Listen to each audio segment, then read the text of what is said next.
Hello，我是曾静纯，毕业于台湾科技大学94年度大专女学生领导力培训营的学员。当初是因为我读资讯管理，但很关心国际事务，所以一定要参加咯。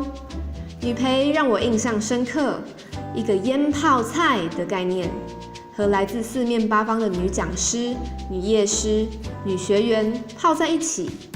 与每一位谈话、请教、做朋友，是好难得的养分。当时，国立台北商业技术学院洪慧玲教授分享了建立全方位女性生涯成功的好习惯，倾听内在的声音，主动积极。